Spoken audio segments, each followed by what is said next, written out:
SM Store, amanah dalam muamalah. Assalamualaikum warahmatullahi wabarakatuh.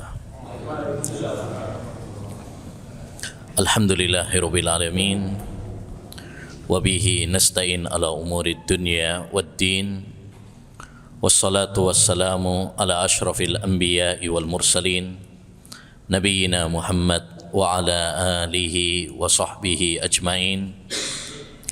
Wa man ihtada bihudah wattaba atharahu ila yaumiddin, amma ba'd. Ma'asyiral muslimin wal muslimat, ayyuhal ikhwah wal akhwat, para jemaah yang semoga senantiasa dirahmati dan diberkahi oleh Allah Subhanahu wa taala. Alhamdulillah, Allah Subhanahu wa taala menghidupkan kita kembali setelah Allah Subhanahu wa taala mematikan kita dengan tidur kita.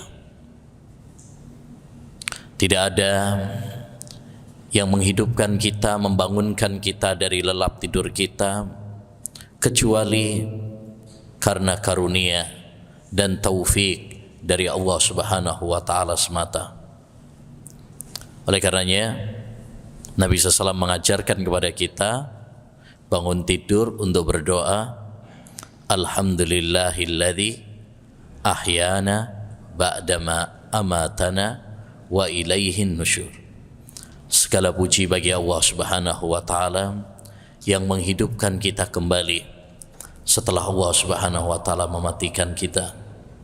Dan hanya kepada Allah Subhanahu wa taala kita semuanya akan kembali dikumpulkan mempertanggungjawabkan amal perbuatan kita.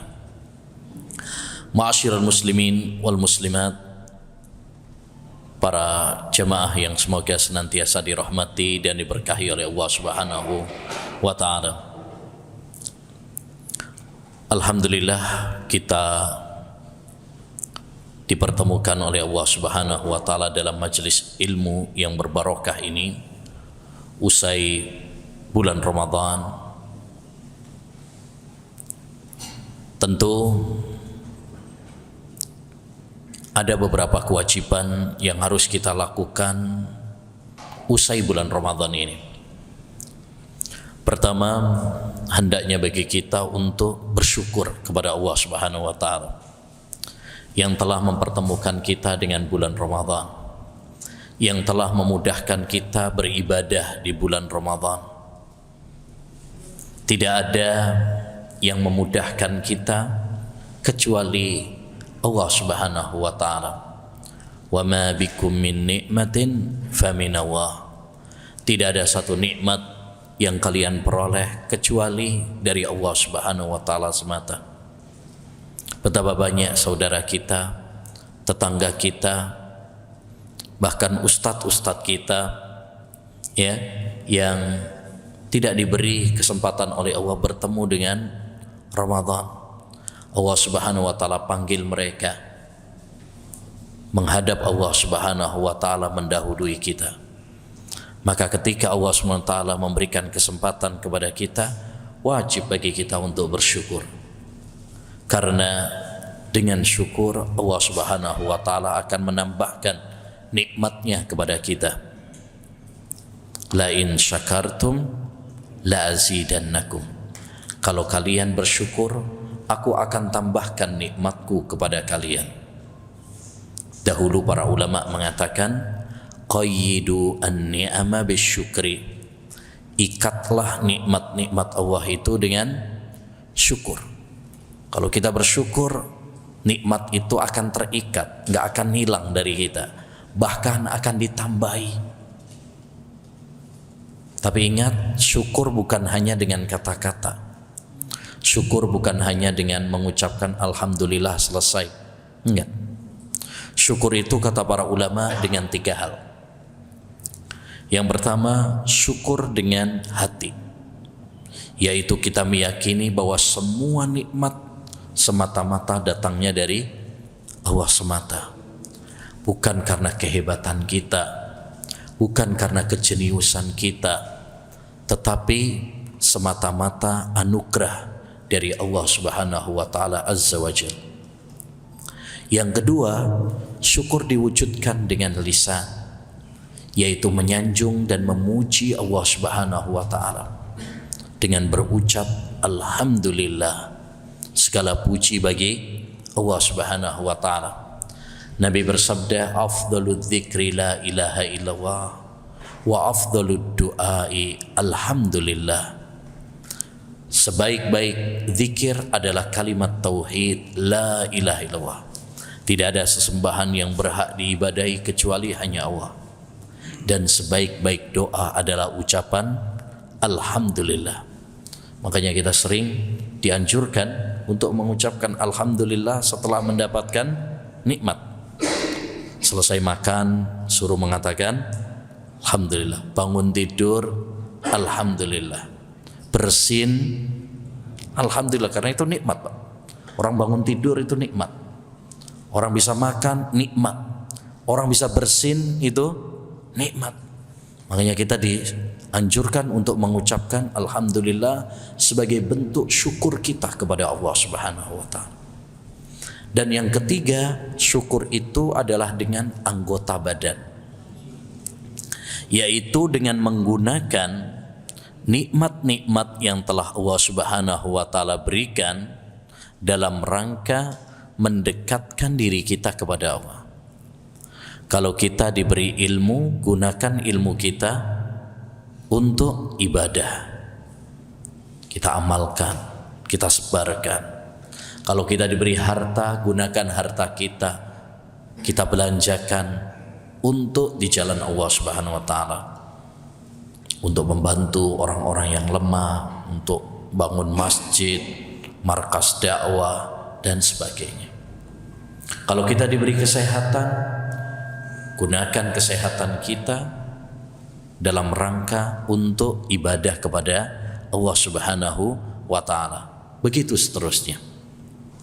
Dan kita ingatkan, manakala nikmat Allah Subhanahu wa taala tidak kita gunakan untuk semakin dekat sama Allah Subhanahu wa taala, ketahuilah bahwa nikmat tersebut berubah menjadi bencana.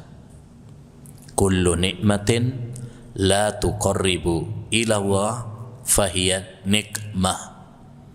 Setiap nikmat yang tidak menjadikan dirimu semakin dekat sama Allah, maka itu adalah bencana. Kalau kita dikasih harta misalkan, tapi tidak menjadikan kita semakin dekat sama Allah, malah menjauhkan kita dari Allah, lalai dari Allah Subhanahu wa taala, malas dari ibadah kepada Allah, maka ketahuilah bahwa harta tersebut bukan nikmat, tapi berubah menjadi petaka dan bencana bagi kita. Maka kewajiban bagi kita, ma'asyiral muslimin, untuk bersyukur kepada Allah Subhanahu wa taala. Yang kedua, hendaknya bagi kita untuk memperbanyak doa dan istighfar setelah Ramadan ini. Perbanyak doa, berdoa agar Allah Subhanahu wa taala menerima amal-amal ibadah kita. Ingat, seberapa banyak amal yang telah kita lakukan di bulan Ramadan, gak ada jaminan bahwa amal tersebut diterima sama Allah Subhanahu wa taala. Kita tidak bisa memastikan, kita nggak bisa menjamin bahwa amal yang telah kita lakukan pasti diterima sama Allah Subhanahu wa taala. Kita hanya berdoa, kita hanya berharap, kita optimis bahwa amal kita diterima, tapi kita nggak bisa jamin. Ya, oleh karenanya orang-orang yang beriman, mereka bersemangat dalam beribadah, tapi mereka khawatir juga. Khawatir kalau amalnya enggak diterima sama Allah Subhanahu wa taala. Nabi Ibrahim, Nabi Ismail itu orang yang paling dicintai oleh Allah Subhanahu wa taala. Nabi, Rasul, bahkan Nabi Ibrahim mendapatkan julukan gelar Khalilullah, orang yang paling dicintai oleh Allah Subhanahu wa taala. Setelah melakukan amal ibadah, yaitu membangun Ka'bah, rumah Allah yang paling mulia di muka bumi ini, Allah berfirman, wa idh yarfa'u Ibrahimul qawa'ida minal baiti wa Ismail Rabbana taqabbal minna innaka antas samiul alim. Ingatlah tatkala Nabi Ibrahim dan Nabi Ismail mereka membangun Ka'bah, mengangkat pondasi-pondasi untuk bangun Ka'bah. Setelah itu mereka berdoa. Setelah bangun Ka'bah, mereka mengatakan, ya Allah, terimalah amal ibadah kami. Doa sama Allah SWT, minta sama Allah SWT. Maka kita ma'asyiral muslimin, ya, setelah bulan Ramadan ini banyak minta supaya amal ibadah kita diterima. Makanya dulu para sahabat Nabi SAW usai sholat Idul Fitri, mereka saling mendoakan antara satu dengan yang lain, apa? Taqabbalallahu minna wa minkum. Nah, ini mudah-mudahan belum terlambat juga ini mengucapkan taqabbalallahu minna wa minkum, ya. Ya, mudah-mudahan Allah SWT menerima amal ibadah kita semuanya, ya. Seorang sahabat yaitu Abdullah bin Umar pernah mengatakan, andaikan aku tahu bahwa amalku diterima oleh Allah Subhanahu wa taala, itu lebih aku sukai daripada dunia dan isinya. Ya, dunia dan isinya. Kenapa? Karena kalau amal kita diterima oleh Allah Subhanahu wa taala, ganjarannya besar, pahalanya besar menanti kita, yaitu surga Allah Subhanahu wa taala. Maka perbanyak doa, perbanyak istighfar, ya, karena sehebat apapun amalan kita, sesempurna apapun amalan kita, yakinlah masih banyak kekurangannya. Ya, kita habis sholat saja disuruh untuk istighfar. Habis sholat itu, bukan habis melakukan dosa, habis sholat.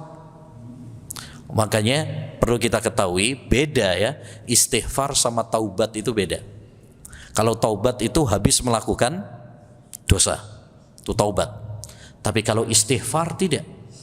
Istighfar itu lebih umum. Ya, baik orang habis melakukan dosa atau habis melakukan ibadah, kita pun dianjurkan untuk istighfar kepada Allah Subhanahu wa taala. Kenapa? Karena orang walaupun sudah berusaha semaksimal mungkin dalam ibadah, pasti akan ada kekurangannya. Sehingga kita mohon ampun kepada Allah Subhanahu wa taala.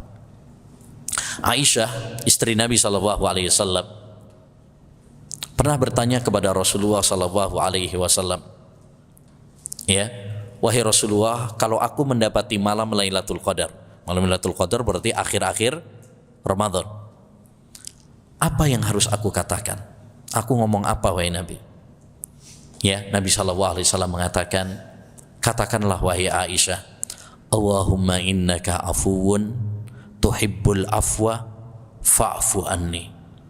Ya Allah, Engkau adalah pemaaf, mencintai maaf, maka maafkanlah aku. Itu akhir-akhir Ramadan. Maka kita pun demikian, ya, usai bulan Ramadan ini perbanyak doa supaya amal-amal kita diterima, dan perbanyak istighfar agar Allah mengampuni dosa-dosa kita, ya. Dan yang paling penting, nomor 3 adalah setelah bulan Ramadan ini, mari kita istiqomah. Karena Ramadan bukan ibadah kepada Allah Subhanahu wa taala itu bukan semata di bulan Ramadan saja. Setelah Ramadan enggak ibadah lagi. Enggak. Sampai kapan kita beribadah? Sampai Allah Subhanahu wa taala memanggil kita. Sampai Allah Subhanahu wa taala mencabut nyawa kita. Sampai Allah Subhanahu wa taala menghentikan nafas kita. Allah berfirman dalam surat Al-Hijr ayat 99, wa'bud rabbak hatta ya'tiyakal yakin. Beribadalah kepada Rabbmu sampai al-yakin datang kepadamu. Apa artinya al-yakin? Al-maut, kematian. Yani beribadahlah kepada Allah Subhanahu wa taala sampai kapan? Sampai kematian datang menghampirimu. Jadi ibadah finishnya bukan selesai bulan Ramadan, tapi ibadah itu finishnya adalah ya selesainya jatah umur kita di dunia ini. Maka mari kita terus istiqomah dalam ibadah. Jangan sampai hanya mengenal Allah di bulan Ramadan saja. Seorang ulama pernah mengatakan, bi'sal qawmu alladzina la ya'rifuna rabbahum illa fi Ramadan. Sejelek-jelek kaum adalah orang yang hanya mengenal Allah SWT cuma di bulan Ramadan saja. Mari kita istiqamah, ya. Bahkan setelah ibadah Ramadan ini, mari kita lebih baik. Itulah tanda diterimanya amal ibadah seorang hamba. Puasanya, ya, bacaan Qur'annya, sedekahnya, tarawihnya. Tanda diterimanya oleh Allah Subhanahu wa taala kalau setelah Ramadan dia lebih apa? Lebih semangat, lebih baik lagi.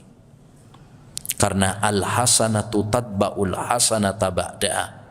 Karena kebaikan itu melahirkan amal kebaikan setelahnya. Ya. Jadi mari kita terus istiqamah dalam ibadah kepada Allah Subhanahu wa taala, termasuk yaitu menuntut ilmu.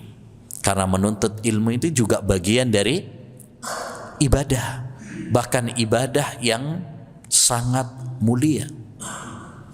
Nabi SAW bersabda, talabul ilmi faridatun ala kulli muslim. Menuntut ilmu itu adalah kewajiban bagi setiap muslim. Ya, Nabi juga bersabda, man salaka tariqan yaltamisu fihi ilman sahhalallahu lahu bihi tariqan ilal jannah.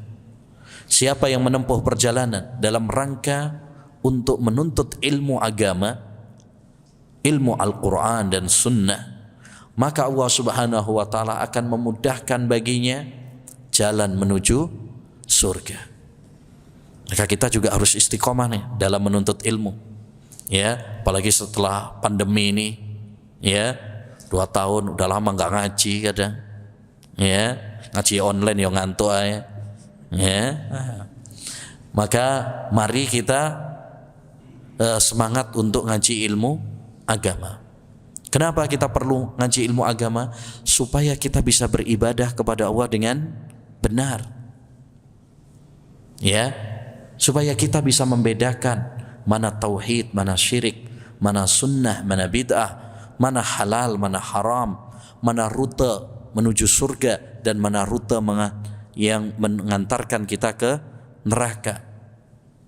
Sufyan Ats-Tsauri pernah mengatakan, innama yutlabul ilmu liyuttaqallah.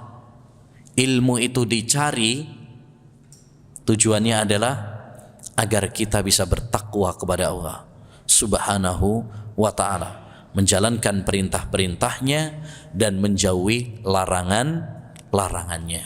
Ini tujuan kita ngaji ilmu agama, ya.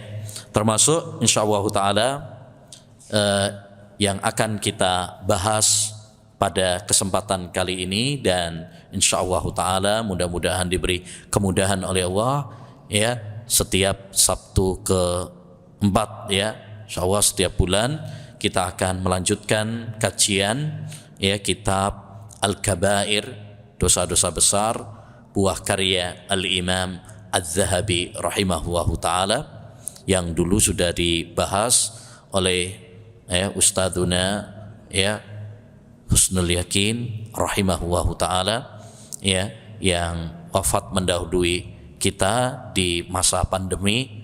Mudah-mudahan Allah Subhanahu wa ta'ala merahmati beliau, ya, dan mengampuni dosa-dosa beliau. Taib, ma'asyiral muslimin rahimani wa rahimakumullah. Sebelum kita melanjutkan, ya, kajian, mungkin sedikit mengingatkan kembali, mana ini sudah lama, ya, ya, biasanya mari pandemi lali menesa, ya. Sedikit saja kita ulang lagi bahwa dosa itu terbagi menjadi 2. Ada dosa besar, ada dosa kecil. Dosa dibagi menjadi dua. Ada dosa besar, ada dosa kecil. Sebagaimana Allah Subhanahu wa taala berfirman dalam surat An-Nisa ayat 31, "In tajtanibu kaba'ira ma tunhauna anhu nukaffir ankum sayyi'atikum." Jika kalian menjauhi dosa-dosa besar, kami akan mengampuni dosa-dosa kalian. Jika kalian menjauhi dosa-dosa besar, berarti dalam ayat ini ya Allah Subhanahu wa taala menjelaskan bahwa dosa itu memang terbagi menjadi dua. Ada dosa besar, dan itu yang dimaksud dalam ayat ini, dan ada dosa kecil. Ya. Demikian juga dalam hadis Nabi Muhammad sallallahu alaihi wasallam, Rasulullah bersabda, "As-salawatul khams wal jum'atu ilal jum'ah wa ramadhanu ila ramadhan mukaffiratun lima bainahuma majtunibatil kabair." Salat 5 waktu ke salat 5 waktu berikutnya, Jumat ke Jumat berikutnya, Ramadan ke Ramadan berikutnya adalah pelebur-pelebur dosa, penghapus-penghapus dosa. Selama, kata Nabi, selama seorang hamba menjauhi dosa-dosa besar. Jadi kalau kita itu menjauhi dosa-dosa besar, sholat 5 waktu yang kita jalankan itu bisa menghapus dosa-dosa kita. Puasa yang kita tunaikan bisa menghapus dosa-dosa kita. Sholat Jumat yang kita tunaikan itu bisa menghapus dosa-dosa kita. Syaratnya apa? Kalau kita menjauhi dosa-dosa besar. Hadis ini menunjukkan juga kepada kita bahwa dosa itu terbagi menjadi dua. Ada dosa besar, ada dosa kecil. Karena Nabi mengatakan selama dia menjauhi dosa besar. Bahkan Imam Ibnul Qayyim dalam bukunya Ad-Da' wad-Dawa menjelaskan bahwa pembagian dosa menjadi dosa besar dan dosa kecil itu adalah kesepakatan para sahabat dan tabi'in. Kata beliau, "Wa qad dalla al-Qur'anu was-sunnatu wa ijma'us sahabati wat-tabi'ina ba'dahum wal a'immah anna minadz-dzunubi kaba'ira wa saghair." Kata Imam Ibnul Qayyim Al-Jauziyah, Al-Quran dan As-Sunnah yaitu hadis serta kesepakatan para sahabat dan tabi'in setelah mereka, para imam-imam setelah mereka, semuanya menegaskan bahwasanya dosa itu ada dosa besar, ada dosa kecil. Taib. Pertanyaan berikutnya, apa patokan dosa besar? Kalau begitu, kalau dosa itu terbagi menjadi dua, dosa besar dan dosa kecil, apa patokannya dosa besar? Ya, patokan dosa besar, ma'asyiral muslimin, adalah disebutkan oleh penulis Imam Dhahabi di awal-awal bukunya, juga dikuatkan oleh guru beliau yaitu Syekhul Islam Taimiyah rahimahullah, bahwa patokan dosa besar adalah kullu dzanbin lahu haddun fid dunya aw wa'idun fil akhirah. Setiap dosa yang memiliki hukuman khusus di dunia, ya, ada hadnya di dunia. Contoh, misalkan zina dalam agama Islam bagi yang telah menikah itu dirajam. Kalau belum menikah maka dicambuk 100 kali dan diasingkan selama 1 tahun. Membunuh dikisos, mencuri dipotong tangannya. Ini menunjukkan bahwasanya perbuatan-perbuatan tersebut adalah dosa besar karena ada hukuman hadnya di dunia, hukumannya khusus di dunia. Berarti berzina itu dosa besar, ya, mencuri dosa besar, membunuh dengan sengaja itu dosa besar. Ini patokan yang pertama, ada hukuman hududnya di dunia. Awwa'idun fil akhirah, atau ada ancamannya di akhirat, ada hukumannya kelak di akhirat. Mungkin gak ada hukumannya secara khusus di dunia, tapi dia ada hukumannya ya nanti di akhirat. Contoh misalkan ya durhaka kepada orang tua. Durhaka kepada orang tua nggak ada hukumannya secara khusus Pak ya. Maksudnya dipotong tangannya atau dibunuh, nggak ada. Tapi ada ancamannya di akhirat. Ya. Demikian juga riba misalkan. Orang yang makan riba nggak ada hukumannya secara khusus. Tapi ada hukumannya, ancamannya di akhirat. Diancam dengan dilaknat, mendapatkan murka dari Allah, masuk neraka dan lain sebagainya. Ya, Nabi SAW dalam sebuah hadis Nabi disebutkan la'anallahu akilar riba wa mukilahu wa syahidai. Allah melaknat itu artinya menjauhkan dia dari rahmat. Ya, orang yang makan riba, orang yang mencatatnya, sekretarisnya dan dua saksinya dilaknat. Berarti itu dosa besar. Walaupun nggak ada hukumannya secara khusus, tapi ada ancamannya di akhirat. Dilaknat, dimurka oleh Allah, ya tidak masuk surga, dia akan dimasukkan ke neraka dan lain sebagainya. Jadi patokan dosa besar. Jadi dosa besar itu banyak, tidak terbatas dengan jumlah tertentu. Makanya dalam buku ini disebutkan oleh beliau ya 76 ya 70 lebih. Ya, dan ini bukan pembatasan juga. Sebagian orang mengira bahwasanya dosa besar itu cuma 7. Ya. Maka ini dibantah oleh Ibnu Abbas, huwa ila sab'ina aqrab. Ya, dosa besar itu bukan 7. Kalau 70 mungkin, kata beliau. Kalau 70 itu lebih mendekati. Artinya tidak hanya terbatas pada bilangan tertentu. Ya. Nah, dan perlu diperhatikan ma'asyiral muslimin rahimani wa rahimakumullah, bahwa pembagian para ulama ada dosa besar, ada dosa kecil, bukan berarti kita meremehkan dosa kecil. Bukan berarti kita meremehkan dosa kecil. Semua dosa harus kita hindari. Semua dosa harus kita waspadai. Semua dosa harus kita tinggalkan sama sekali. Ya. Tapi tentu konsekuensinya kan berbeda. Makanya para ulama membagi itu karena konsekuensinya berbeda. Ya. Jangan meremehkan dosa dengan alasan cuma dosa kecil.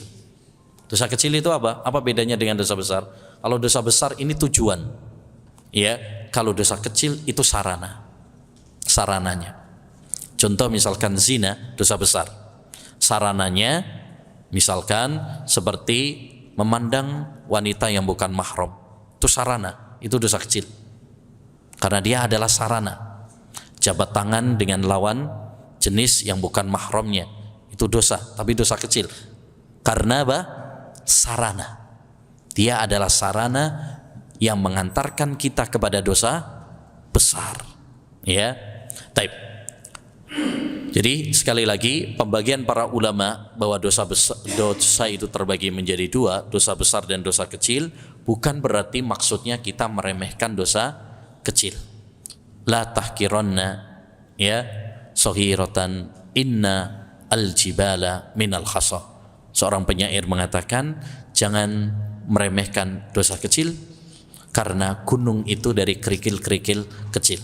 Artinya kalau kita meremehkan dosa-dosa kecil sedikit demi sedikit lama-lama jadi besar. Makanya sahabat Ibnu Abbas mengatakan la saghirata ma'al israr wala kabirata ma'al istighfar. Tidak ada dosa kecil kalau dilakukan terus-menerus.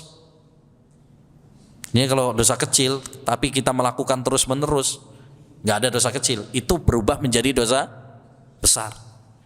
Wala kabirata ma'al istighfar, dan tidak ada dosa besar kalau diiringi dengan istighfar. Artinya kalau kita melakukan dosa besar tapi kita memohon ampun kepada Allah, bertaubat kepada Allah Subhanahu wa taala, maka Allah Subhanahu wa taala akan mengampuninya karena Allah Maha menerima taubat, ya. Nah, ma'asyiral muslimin wal muslimat, ya, insyaallah taala kita akan membahas ya beberapa dosa, ya, lanjutan dari yang sudah dibahas sebelumnya. Ya, kita telah sampai pada dosa besar yang ke-30. Ya, mungkin yang belum bawa buku, mungkin pertemuan berikutnya ya bisa dibawa bukunya, yaitu kitab Al-Kabair karya Adz-Dzahabi rahimahullahu taala. Kata beliau, termasuk dosa besar, yaitu dosa besar yang ke-30, aklul maitati waddami walahmil hinziri. Dosa besar yang ke-30 adalah makan bangkai,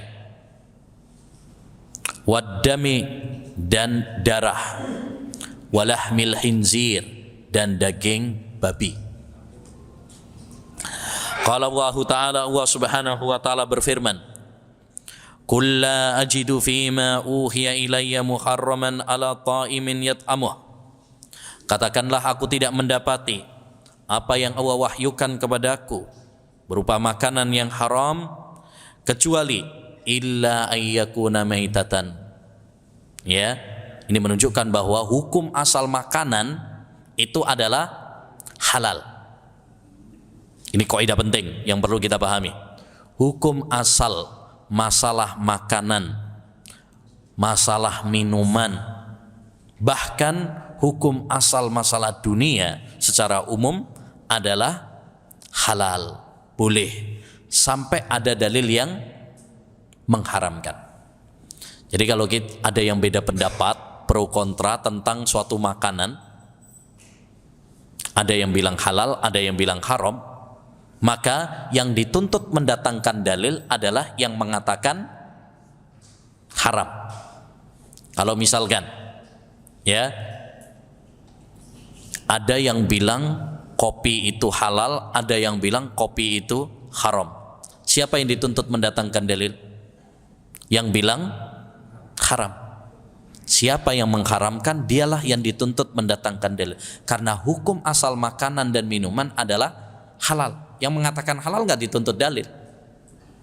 Ya, yang dituntut mendatangkan dalil adalah yang melarang. Karena memang hukum asalnya adalah boleh.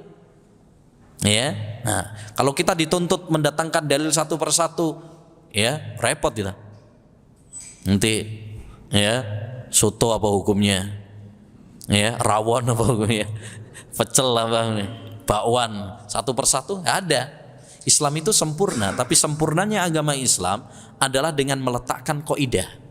Bukan satu persatu pembahasannya, enggak. Dengan meletakkan kaidah. Hukum asal masalah dunia, hukum asal masalah makanan adalah halal. Nah, di sini kata Allah SWT, katakanlah, aku tidak mendapati ya makanan yang diharamkan kecuali illa ayyakuna maitatan, kecuali bangkai. Bangkai adalah ya sembelihan yang tidak secara syar'i, atau hewan yang mati bukan karena sembelihan yang syar'i. Mungkin dia bisa mati sendiri tanpa disembelih, sakit misalkan kena virus atau sakit ya kelaparan atau apa, mati misalkan, maka ini bangkai. Atau disembelih tapi bukan dengan sembelihan yang syar'i. Ada sebagian itu nyembelih misalkan pakai listrik, strom. Ada yang kadang dimasukkan di karung, dipentungin.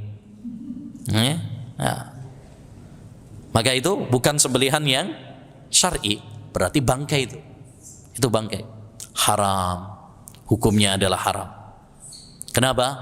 Ya, para ulama mengatakan ya karena itu mengandung penyakit. Islam itu sangat sayang sama umatnya.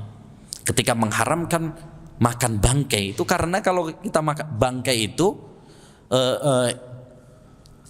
darahnya tidak keluar, mengendap, ya, sehingga itu menimbulkan penyakit yang sangat berbahaya. Dan ini ya diakui dalam dunia kedokteran. Tanya para ahli kedokteran, mereka akan menjelaskan ya kepada kita tentang bahaya makan apa? Bangkai. Ya, dari sisi kesehatan itu nggak bagus.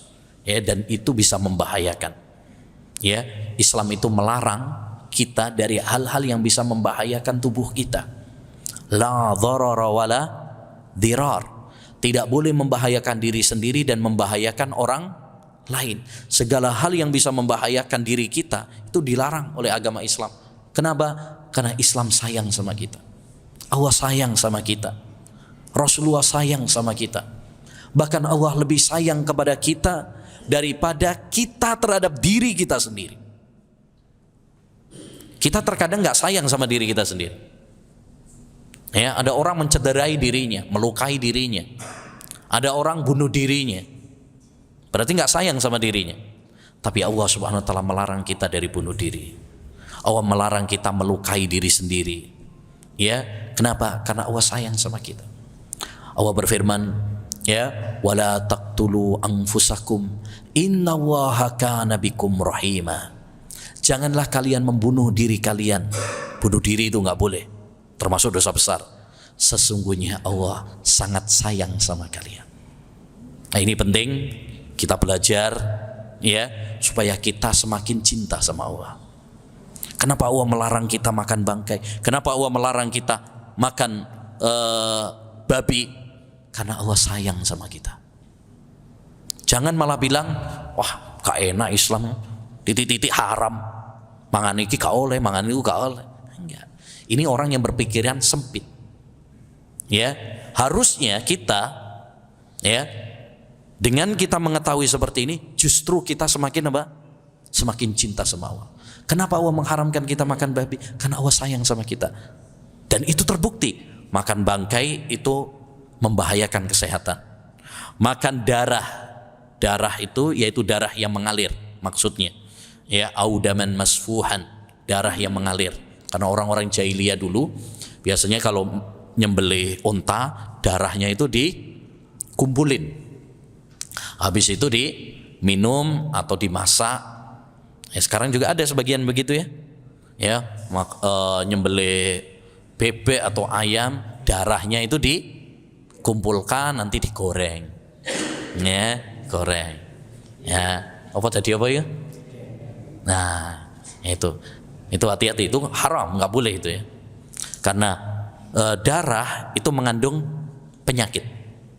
Ya, mengandung penyakit.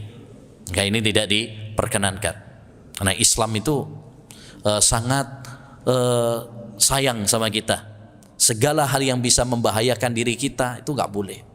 Segala hal yang bisa membahayakan kesehatan kita dilarang.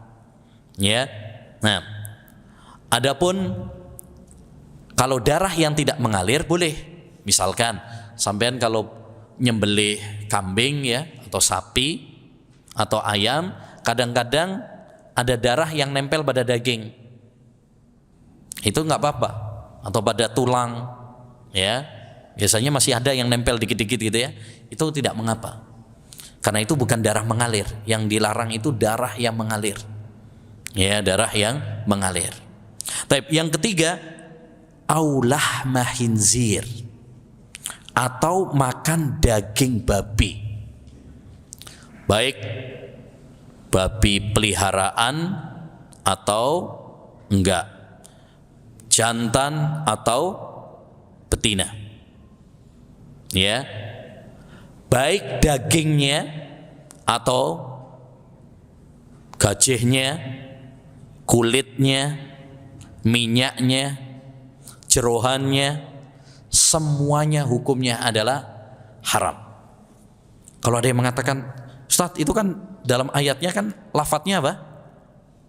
Daging babi, berarti daging tok sing dilarang.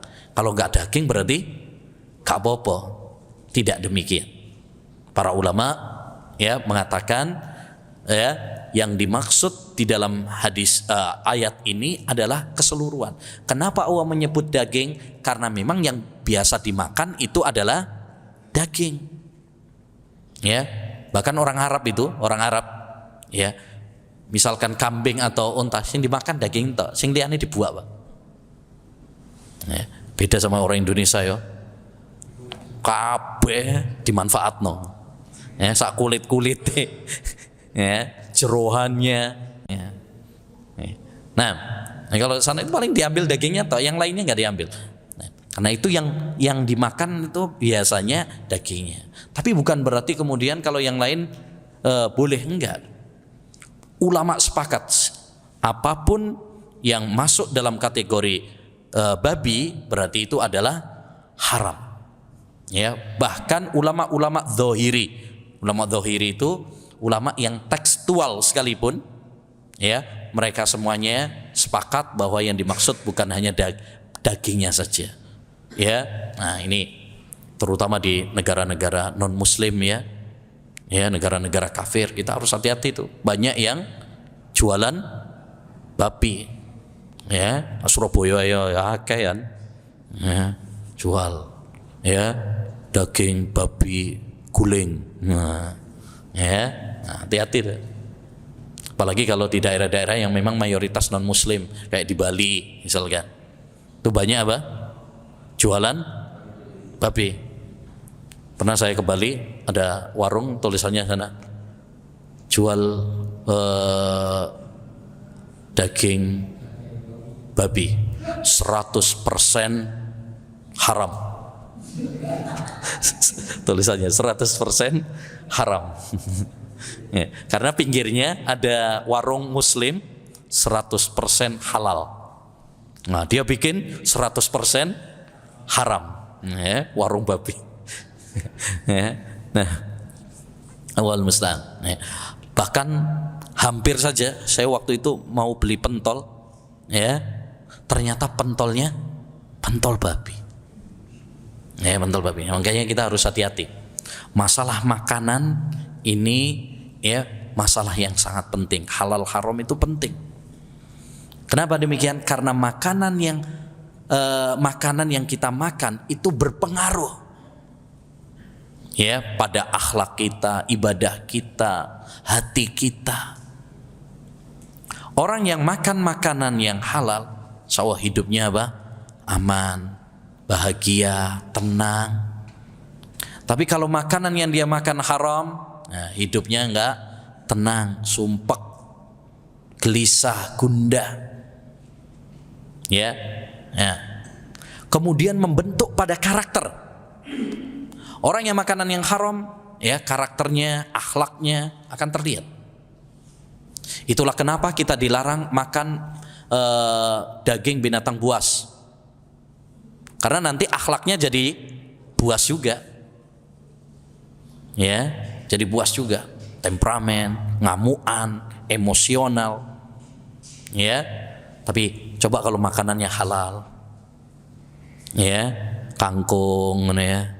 Nah, insya Allah lembut orangnya, ngantuan. Ya. Nah, jadi intinya maksudnya yang halal. Kemudian juga pengaruh juga makanan yang halal dan haram itu berpengaruh pada doanya. Kalau dia makan makanan yang haram, doanya tidak dikabulkan oleh Allah SWT.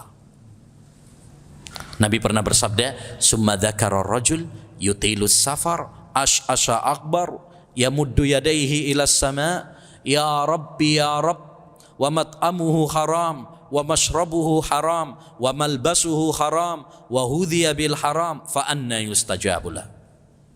Nabi menyebutkan ada seorang yang safar jauh lama, ya, compang-camping bajunya berdebu. Kemudian dia mengangkat tangannya seraya mengatakan ya Rabb ya Rabb. Ya, artinya apa? Orang ini sudah melakukan sebab-sebab terkabulnya doa. Safar itu sebab terkabulnya doa, Pak. Makanya salah satu doa yang mustajab adalah doanya orang musafir. Kemudian orang ini berdebu, artinya dia betul-betul butuh sama Allah SWT. Itu juga sebab terkabulnya doa. Kemudian mengangkat tangan, ini sebab terkabulnya doa. Dalam sebuah hadis Nabi bersabda, "Innallaha hayyun karim yastahyi min abdihi idza rafa'a yadayhi ila sama an yaruddahuma sifra." Allah itu malu Kalau ada orang yang mengangkat tangannya berdoa kepada Allah, kemudian Allah nggak mengabulkan doanya, berarti ngangkat tangan itu sebab terkabulnya doa. Kemudian dia tawassul dengan nama Allah SWT. Ya Rabbi, Ya Rabbi, itu manggil Allah SWT. Makanya kebanyakan doa-doa yang diajarkan dalam Al-Quran dan hadis rata-rata dengan tawassul dengan nama Allah. Rabbana, Allahumma, kan gitu. Ya, karena itu salah satu sebab terkabulnya doa. Tawassul dengan nama Allah Subhanahu wa taala. Kemudian dia mengulang, Ya Rabbi, Ya Rabbi, bukan cuma sekali saja, dia ulang-ulang. Itu juga termasuk sebab terkabulnya doa. Jadi orang ini sudah melakukan sebab-sebab terkabulnya doa. Namun kata Nabi, makanan yang dia makan haram, minuman yang dia minum haram, pakaian yang dia pakai haram, ya, dia tumbuh dengan barang yang haram. Lantas bagaimana Allah akan mengabulkan doanya? yakni ada penghalang yang menghalangi terkabulnya doa. Walaupun dia sudah melakukan faktor-faktor, ya, sebab-sebab terkabulnya doa, tapi ada penghalang yang menghalangi terkabulnya doa, yaitu apa? Makan makanan yang haram. Ya, makanan yang haram itu terbagi menjadi dua. Makanan haram zatnya, seperti makan babi, makan bangkai, makan darah yang mengalir, ya, minum khamr dan sebagainya. Yang kedua, makanan yang haram itu dari sisi sebab mendapatkannya. Mungkin yang dia makan nasi, ya, tapi cara mendapatkannya dengan korupsi, dengan nipu orang, ngerampok, ya, dan lain sebagainya. Berarti cara mendapatkannya itu juga termasuk makanan yang haram juga. Maka kita harus hati-hati, ya. Maka kita harus hati-hati. Kullu lahmin nabata minal haram fannaru aula bihi. Setiap daging yang tumbuh dari yang haram, maka neraka lebih utama baginya. Ya, kita masyarakat muslimin, ini penting, terutama untuk bapak-bapak, ya, karena kita berkewajiban untuk mencari nafkah, maka cari nafkah yang halal. Jangan pernah suguhkan kepada istri dan anak-anak kita makanan-makanan yang haram atau dari hasil yang haram. Ya, ini penting untuk diperhatikan oleh kita. Dan bagi para istri, hendaknya mengingatkan kepada para suami. Dulu wanita-wanita salaf dahulu, kalau suaminya mau kerja, istrinya mengingatkan, wahai suamiku, iyyaka wa kasbal haram, hati-hati kamu dari, ya, harta yang haram atau cari kerjaan yang haram. Fa innana nasbiru 'alal ju' wa la nasbiru 'alan nar. Kita masih bisa sabar menahan lapar, tapi kita nggak akan kuat menahan neraka Allah SWT.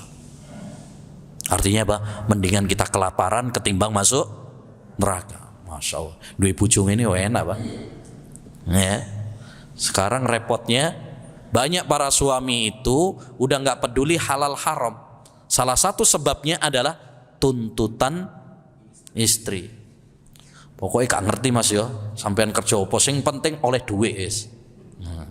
Aku merem is. Ya, nggak boleh.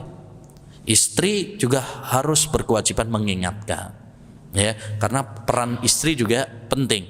Banyak para suami itu melakukan perbuatan yang haram karena memang dorongan dan tuntutan dari istri. Bagaimana dia masih matre pengennya, ya, untuk ke salon, untuk dandan ini dandan itu, gak ngerti, ya, bojone, ya, meras keringat, ya,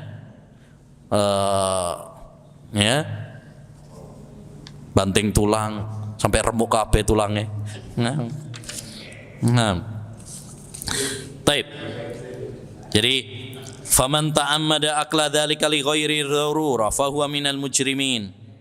Barang siapa yang menyengaja makan hal itu padahal bukan darurat, maka dia termasuk pelaku dosa besar. Artinya kalau makan bangkai, makan babi padahal tidak darurat. Kecuali kalau kondisinya apa? Darurat. Artinya darurat itu kalau dia nggak makan itu mati, maka itu diperbolehkan. Famanitturra ghaira baghin wala adin fala itsma alaih. Kata Allah SWT, barang siapa yang terdesak darurat, ya, tanpa melampaui batas, dan sebenarnya dia juga nggak pingin, aslinya nggak pingin, cuma darurat aja, maka tidak ada dosa baginya. Misalkan mungkin orang ya bepergian, apalagi orang-orang dulu ya, nah, sulit golek warung, angel dulu. Sekarang alhamdulillah perceceran di mana-mana. Ya, orang dulu susah, Pak. Ya, ketika bepergian nggak dapat makanan, nggak ada yang bisa dimakan. Ini kalau nggak makan bisa apa? Mati. Ya, adanya bangkai misalkan, atau adanya babi, boleh apa tidak? Boleh, ketimbang mati. Karena menyelamatkan nyawa itu adalah kewajiban. Tapi kondisinya harus dipastikan betul-betul apa? Darurat. Kalau nggak darurat nggak boleh. Ya, nggak boleh. Atau ada yang halal. Betul, ini ada babi, tapi masih ada ayam. Ya milih sing ayam. Nggak boleh dia kemudian milih apa? Yang babi. Ada bangkai misalkan, tapi ada yang halal, nggak boleh. Ya, itu pun dia harus mengambil secukupnya saja, nggak boleh sampai kenyang, nggak boleh sampai kenyang. Ya, sepenting pokoknya iso urip ngono ta. Terus gimana kalau kelaparan lagi? Kata para ulama apa? Dibungkus, dibungkus dulu. Nanti kalau betul-betul darurat lagi baru boleh. Ya. Sampai segitunya, nggak boleh dia makan sampai apa? Kenyang. Karena kalau dia makan sampai kenyang berarti dia pengen sebenarnya. Padahal syaratnya apa tadi? Dia tidak melampaui batas dan tidak menginginkannya. Jadi dia terdesak saja. Ya, dia nggak menginginkan hal itu. Nah, mudah-mudahan kita nggak sampai darurat lah ya. Ya, alhamdulillah masih banyak makanan-makanan yang halal. Wa ma ahsibu anna musliman yata'ammadu akla lahmil khinzir. Aku tidak menyangka ada seorang muslim yang menyengaja, akan ada seorang muslim yang sengaja makan daging babi. Ya, karena nggak mungkin lah ada seorang muslim yang menyengaja seperti itu. Kecuali kalau dia mungkin nggak sengaja ya. Ya.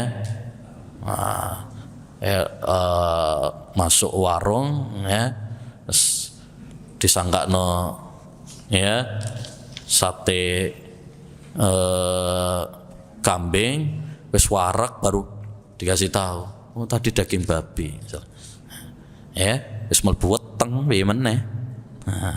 Baik. Jadi kalau dia nggak sengaja ya mudah-mudahan diampuni oleh Allah Subhanahu wa taala. Tapi beliau mengatakan, saya tidak mengira ada seorang muslim yang sengaja untuk makan ya daging babi. Wa rubbama yaf'alu dzalika zanadiqatul jabaliyya wat tayamina al kharijina minal Islam. Yang melakukan itu adalah orang-orang zindiq. Orang zindiq itu orang munafik. Dia pura-pura Islam ya, padahal sebenarnya menyembunyikan apa? Kekufuran. Ini kayak aliran-aliran kebatinan. Orang-orang kebatinan, tahu ya, orang-orang kebatinan, kejawen ya, dan lain sebagainya. Wa fi nufusil mu'minin anna aqla lahmal khinzir a'zamu isman min syurbil khamr. Di hati orang-orang yang beriman, makan daging babi lebih besar dosanya daripada minum khamr. Daripada minum khamr. Makan daging babi itu lebih besar dosanya daripada minum khamr. Wa sahha anna Rasulullah yaqul, Rasulullah SAW pernah bersabda, la yadkhulul jannata lahmun nabata min suhtin annaru aula bihi. Telah sahih bahwasanya Rasulullah SAW bersabda, tidak masuk surga daging yang tumbuh dari yang haram. Maksudnya ya dia makan dari makanan yang haram.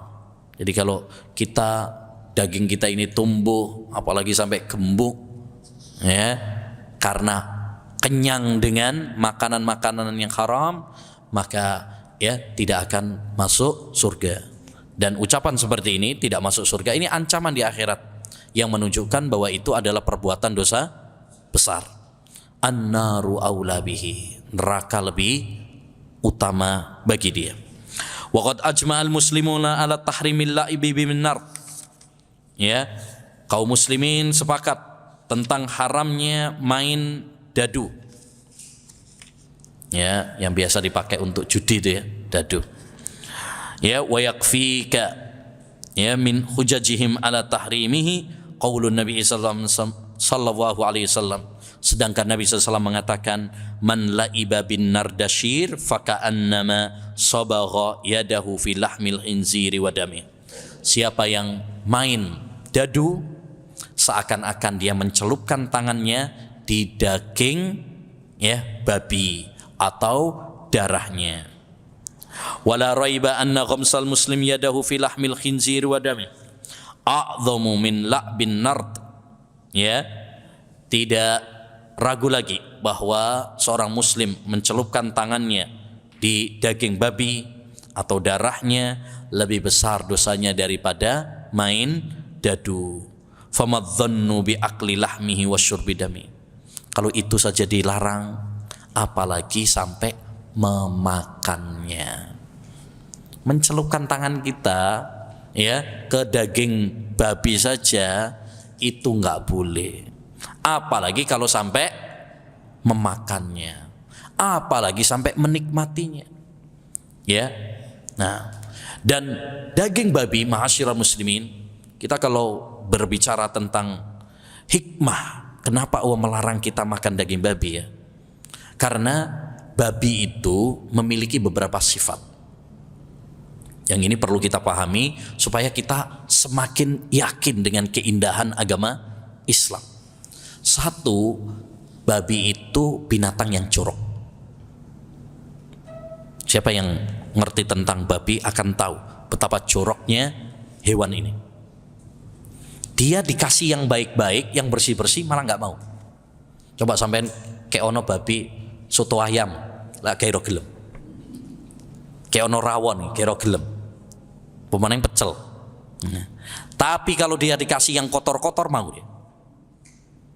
Ya, maaf, misalkan kotoran orang, misalkan, mau deh. Karena memang dia adalah hewan yang jorok. Hewan yang jorok. Ya. Makanya Imam Ibnul Qayyim rahimahullah pernah mensifati orang-orang Syiah Rafidah. Itu kata beliau, sifatnya orang-orang Syiah itu seperti babi. Kenapa? Ya, yang baik-baik enggak mau. Justru yang jelek-jelek mau. Mereka yang baik-baik gak mau. Seperti para sahabat yang baik-baik, benci mereka sama sahabat Nabi SAW. Tapi sama orang-orang kafir, ya, Majusi, Abu Lu'lu'ah al-Majusi, pembunuh Umar, diagung-agungkan. Ya, itu sifatnya ya seperti sifat orang-orang sifatnya orang-orang Syiah. Ya, sama seperti sifatnya babi. Yang kedua, babi itu salah satu karakternya, sifatnya adalah dia gak bisa mengendalikan syahwat. Sehingga babi jantan akan menunggangi babi betina walaupun sambil berjalan beberapa meter. Dari sini kita paham, orang-orang yang biasa makan babi biasanya tidak punya kecemburuan ya terhadap istrinya, terhadap anak-anak perempuannya. Karena tadi sudah kita ingatkan ya, makanan itu punya pengaruh bagi yang makan. Kalau dia makan daging babi, ya nanti sifatnya seperti babi, akhlaknya akan berpengaruh, sehingga dia nggak punya kecemburuan. Lihat Orang-orang yang di negara-negara yang biasa makan babi ya, mereka suaminya mau selingkuh, malah dipersilahkan. Yang penting gak poligami. Ya, kalau nambah poligami malah gak boleh sama istrinya. Tapi kalau zina waliyadzubillah malah diizinkan. Ya, naudzubillah min dzalik. Saya pernah ke Bali, ada salah satu teman di sana cerita. Ya, dia bilang bahwa di sini Ustaz udah biasa tuh. Ya, anak SMP ngejak anak teman sekolahnya perempuan di rumahnya, itu biasa. Kalau dimarahin ditegur sama orang tuanya, minggat mereka. Sehingga di sini sudah biasa. Naudzubillah min dzalik. Artinya ma'asyiral muslimin, ini kita perlu pahami ya, makan sesuatu itu punya pengaruh. Kalau kita makan daging babi, maka kita akan terpengaruh oleh karakternya babi. Ya, tadi karena jorok, kemudian yang kedua tidak bisa mengendalikan syahwatnya. Yang ketiga, bahayanya akan menimbulkan penyakit yang sangat berbahaya. Penelitian kedokteran menunjukkan bahwa orang makan daging babi itu menimbulkan ya penyakit yang sangat berbahaya, karena di dalam daging babi itu ada apa? Cacing pita ya. Nah, dan itu sangat berbahaya bagi kesehatan tubuh manusia. Makanya orang kalau makan daging babi biasanya penyakitnya parah. Sakitnya itu sakit yang parah yang sulit disembuhkan. Ya, sulit disembuhkan. Wal iyadu billah. Baik. Demikian ma'asyiral muslimin rahimani wa rahimakumullah, kajian perdana kita ya. Mudah-mudahan Allah Subhanahu wa taala menambahkan ilmu yang bermanfaat kepada kita semuanya. Semoga Allah Subhanahu wa taala menerima amal ibadah kita semuanya di bulan Ramadan. Semoga Allah Subhanahu wa taala mengampuni dosa-dosa kita ya. Semoga Allah senantiasa menambahkan ilmu kepada kita. Semoga Allah Subhanahu wa taala memasukkan kita ke surganya bersama keluarga kita. Amin ya rabbal alamin. Rabbana zalamna anfusana wa illam taghfir lana wa tarhamna lanakunanna minal khasirin. Rabbana hab lana min azwajina wa dhurriyyatina qurrata a'yun waj'alna lil muttaqina imama. Allahumma inna nas'aluka ilman nafi'a wa rizqan thayyiba wa amalan mutaqabbala. Allahumma a'inna ala dzikrika wa syukrika wa husni ibadatika. Wa sallallahu wa sallama ala nabiyyina Muhammad wa ala alihi wa sahbihi ajma'in. Subhanakallahumma wa bihamdika asyhadu an la ilaha illa anta astaghfiruka wa atubu ilaih. Assalamualaikum warahmatullahi wabarakatuh.